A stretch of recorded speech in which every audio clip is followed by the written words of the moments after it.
This week's video is in response to a question we recently received about how to build team engagement.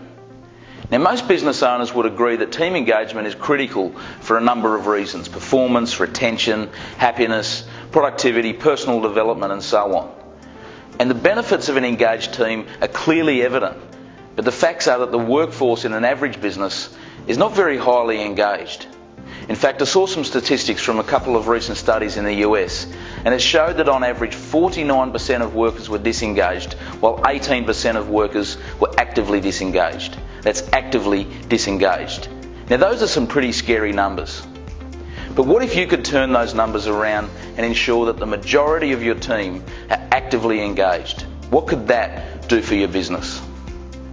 So today we're going to go through the CAMP approach to team engagement and motivation. So that's culture, autonomy, mastery and purpose. And I'd like to make the disclaimer that what I'm talking about here, it isn't original. These ideas have been around for a long time. Autonomy, mastery and purpose are terms coined by a guy called Dan Pink. He's an American behavioural scientist and author. And if you haven't yet seen his TED Talk on this, I suggest that you do so. I think it's called The Surprising Truth About What Motivates Us, and it's a very insightful view on why money as a motivator mostly doesn't work very well. And culture, well, everybody talks about that. Culture eats strategy for breakfast. So let's start off with culture, which in my view basically equals engagement. Great culture, great engagement. But real culture isn't about ping pong tables and bean bags or free lunch and cool office fit outs. It's about building a team that instinctively thinks and acts in a way that defines the organisation. And culture will happen whether you drive it or whether you don't. And if you don't define the culture you want in your business and make strategic and operational decisions around that culture, you'll get culture by default and it won't be a great one. But if you define your culture and lead it from the top, if you make hiring and firing decisions based on your culture, if your team operates every day by your business mission and values, not only will you have a great culture, but you'll have great engagement. So next is autonomy. And for your team to be engaged, they need autonomy. That's the freedom to make decisions and influence outcomes and do things their way rather than be micromanaged within an inch of their lives. That's not to say that you don't have an induction process or a training program or perhaps a set of rules on how to play the game. But each employee should have the freedom to innovate and work the way that suits them within the boundaries of their role.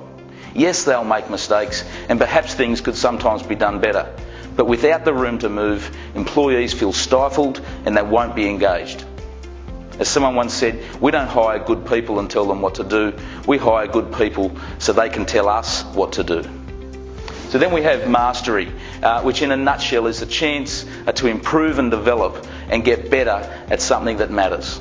So your team members must have a chance to advance and improve and develop themselves, or they won't see any value in what they do. So how can you allow for that in your business? Maybe it's a training strategy or program, or maybe it's cross-training and utilisation across various roles. Perhaps internal promotion within the business. That's a reasonably common strategy.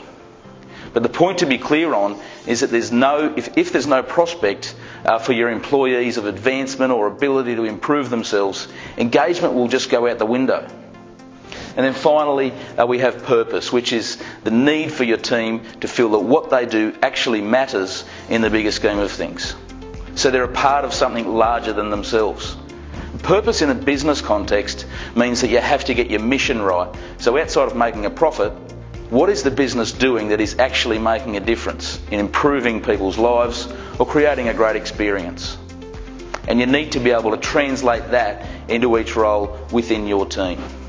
So outside of getting paid, why should they do what they do? Why is it important? Who are they impacting and how? And if you can get your team to resonate with the purpose of their role, enjoyment and morale will go up and engagement will follow.